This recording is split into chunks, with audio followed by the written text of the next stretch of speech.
कुरान को किस तरह पढ़ना चाहिए। सलाम अलैकुम। भाई क्या सोच रहे हैं? भाई मैं कुरान की रोज तलावत करता हूँ और नमाज भी पढ़ता हूँ, मगर मेरे हालात नहीं बदलते। मैं क्या करूँ? आप किस तरह कुरान पढ़ते हैं? मैं रोज 3 सफ़ात अरबी में तलावत करता हूँ। क्या आप सिर्फ अरबी में तलावत करते हैं?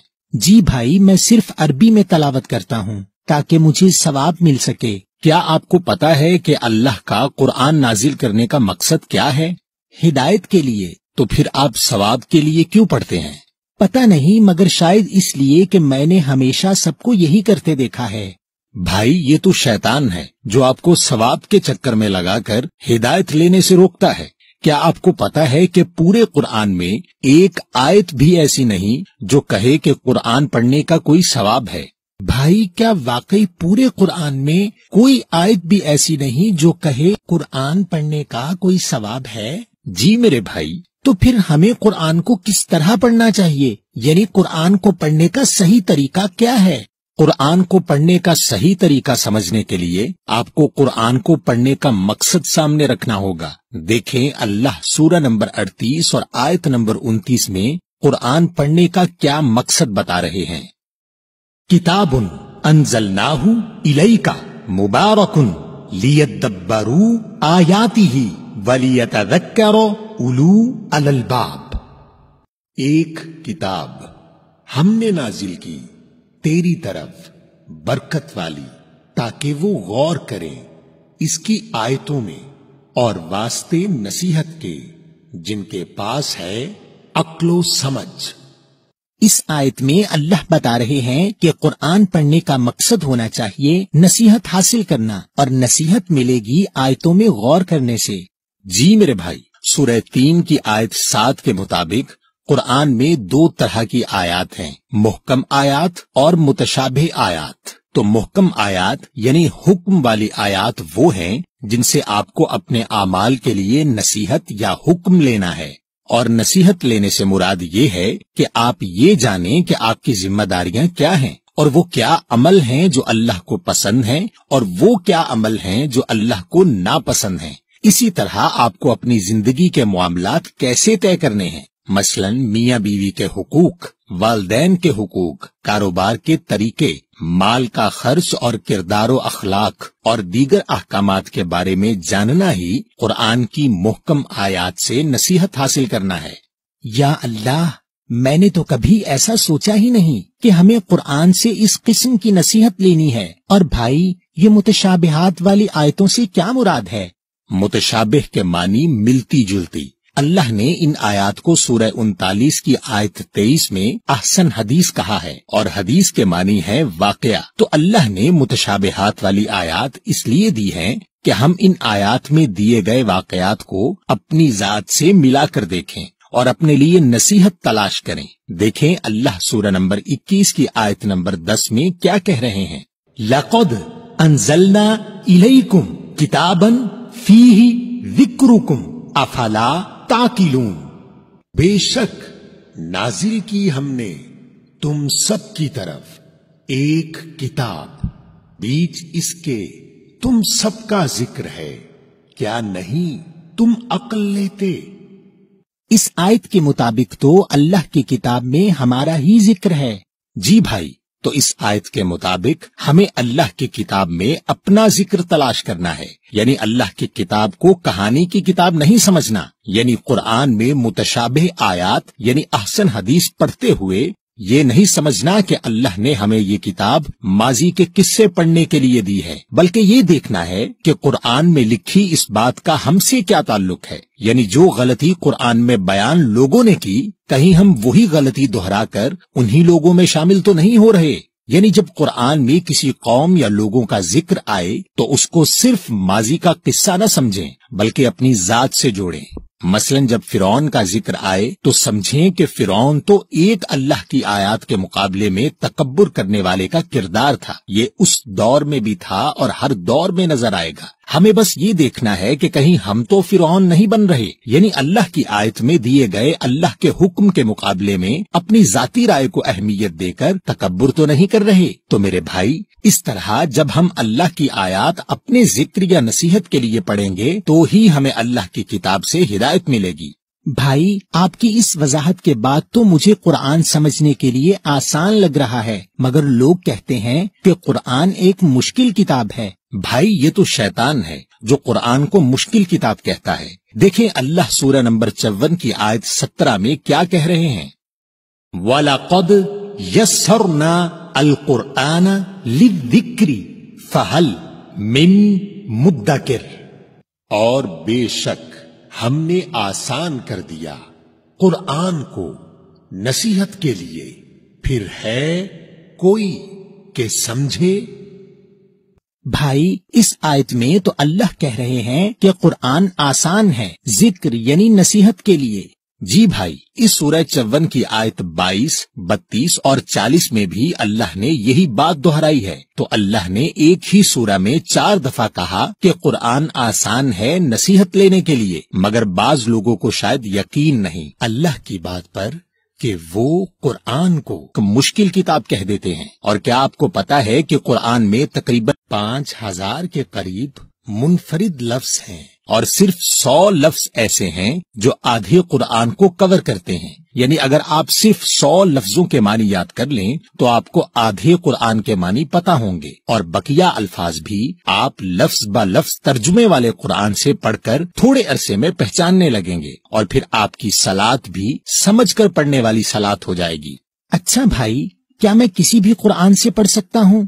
جی میرے بھائی، آپ کوئی بھی ایسا قرآن لے لیجئے جس میں لفظ با لفظ ترجمہ ہو تاکہ آپ لفظوں کو پہچان سکیں، مگر پڑھتے ہوئے آپ کو سورہ 75 کی آیت 16 سے 20 میں دی گئی ہدایت کا خیال رکھنا ہے، لا تحرک بہ لسانک لتعجل بہ ان علینا جمعہ وقرآنہ فإذا قرأناہ فاتبع قرآنہ ثم ان علینا بیانا کلا بل تحبون العاجلہ، نہیں تم حرکت دو اس کے ساتھ اپنی زبان کو جلدی کے لیے، اس کے ساتھ بے شک ہمارے ذمہ ہے اس کا جمع کرنا اور پڑھا دینا، پھر جب ہم اس کو پڑھائیں پس عمل کرو اس پڑھائے ہوئے پر، پھر بے شک ہمارے ذمہ ہے اس کا بیان کرنا، ہرگز نہیں بلکہ تم محبت کرتے ہو جلدی والی سے۔ بھائی، ان آیات کے مطابق تو ہمیں قرآن کو آہستہ آہستہ پڑھنا ہے، اور اللہ ہمیں پڑھائیں گے، اور جب ہم اس پر عمل کریں گے تو اللہ ہی اس کو بیان یا واضح کریں گے۔ جی بھائی، آپ کی توجہ اس بات پر نہیں ہونی چاہیے کہ کتنا قرآن روز پڑھا، بلکہ آپ کی توجہ اس بات پر ہونی چاہیے کہ آج قرآن سے کس بات پر نصیحت لی، اور آج تک جتنی نصیحت لی اس نصیحت پر کتنا عمل کیا۔ اور بھائی، اللہ قرآن کو بیان کس طرح کرتے ہیں؟ بھائی، جب آپ قرآن سے نصیحت لے رہے ہوتے ہیں اور آپ کے سامنے ان احکامات سے جڑا کوئی معاملہ آ جاتا ہے تو اللہ قرآن سے آپ کو نہ صرف حق یعنی سچ بتاتے ہیں بلکہ ان آیات کی بہترین تفسیر بھی کر دیتے ہیں، اور آپ انسانوں کی لکھی ہوئی تفسیر پڑھ کر گمراہ ہونے سے بچ جاتے ہیں۔ دیکھیں اللہ سورہ نمبر 25 کی آیت نمبر 33 میں کیا کہہ رہے ہیں، وَلَا يَأْتُونَكَ بِمَثَلٍ إِلَّا جِئْنَاكَ بِالْحَقِّ وَأَحْسَنَ تَفْسِيرًا، اور نہیں یہ آتے تیرے پاس ساتھ کسی مثال کے، مگر ہم بھیج دیتے ہیں تیرے پاس ساتھ سچائی کے اور بہترین تفسیر۔ بھائی، اس آیت کے مطابق تو اللہ بہترین تفسیر کرتے ہیں، یعنی ہمیں کسی بھی تفسیر پڑھنے کی ضرورت نہیں۔ اچھا بھائی، میں قرآن سے اپنے کسی مسئلے پر مکمل رہنمائی کیسے لے سکتا ہوں؟ اللہ نے قرآن کو انسانی نفسیات کے مطابق رکھا ہے، اور اسی بنیاد پر آپ کے اسکول کا طریقہ ہے، यानी जब आप स्कूल जाते हैं तो पहले इंग्लिश का पीरियड होता है, फिर उर्दू का होता है, फिर साइंस का होता है, फिर हिसाब का होता है। यानी हर थोड़ी देर के बाद मौजू बदल जाता है ताकि आप बोर ना हो। तो एक दिन में आप थोड़ी साइंस, थोड़ा हिसाब, थोड़ी उर्दू वगैरह सीखते हैं, मगर जब इम्तिहान की तैयारी करते हैं तो सारी पढ़ी हुई उर्दू एक जगह करते हैं, सारी साइंस एक जगह करते हैं और दीगर तमाम मौजू अलग अलग करके पढ़ते हैं। इसी तरह कुरान में हर लफ्ज एक मौजू है। मसलन तलाक का लफ्ज कुरान में सूरह बकरा नंबर 2 और सूरतुल हुजुरात नंबर 33 और सूरतुल तलाक नंबर 65 में आया है। तो जब आपको तलाक के मौजू को समझना है तो आपको इन तमाम आयात को इकट्ठा करना होता है और पढ़ना होता है। इससे आपको पूरा मौजू समझ में आ जाता है और फिर कोई आपको गुमराह नहीं कर सकता, क्योंकि अगर कोई शख्स कोई बात अपने पास से करे तो आप कहेंगे कि मैंने इस मौजू पर तमाम आयात कुरान से पढ़ी हैं और अगर आप सच्चे हैं तो कुरान से साबित करो। तो इस तरह आप गुमराह होने से बच जाते हैं। लेकिन भाई हम इस तरह मौजू के ऊपर आयात कैसे ढूंढेंगे? भाई ये बहुत आसान है। अब बाजार में ऐसी किताबें मिल जाती हैं और मोबाइल ऐप भी दस्तयाब हैं जो हर लफ्ज के ऊपर तमाम आयात दिखा देती हैं, जो आप किसी भी लफ्ज ब लफ्ज तर्जुमे वाले कुरान से पढ़ सकते हैं। और भाई कुरान पढ़ने का बेहतरीन वक्त क्या है? आप सूरह नंबर 73 की आयत 1 से 4 तक और सूरह नंबर 17 आयत नंबर 78 देखें। या अय्युहा अल मुज़म्मिलु कुमी अल-लैला इल्ला कलीला निस्फहु अवी उनकुस मिन्हु कलीला औ जिद अलैहि वरत्तिली अल कुरआन तरतीला।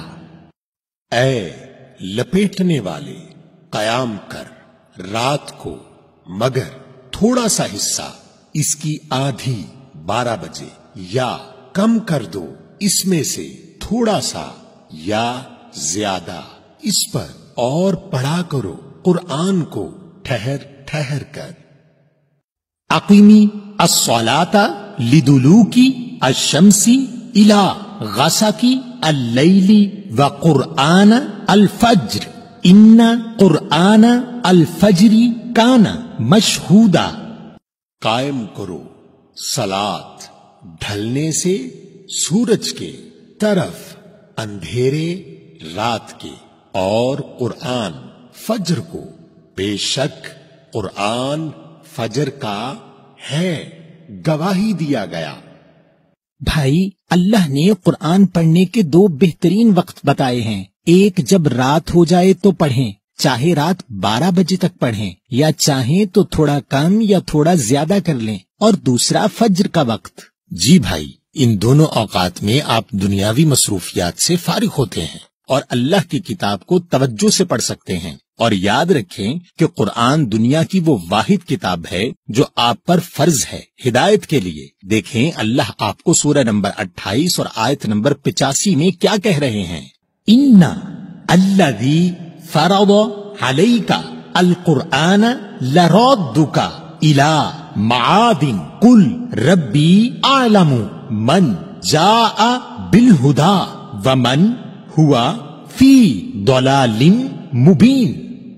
बेशक जिसने फर्ज किया तुम पर कुरान, वो तुम्हें फेर लाएगा तरफ मंजिल के। कह दो मेरा रब जानता है कौन आया साथ हिदायत के और कौन है जो बीच गुमराही में वाजे।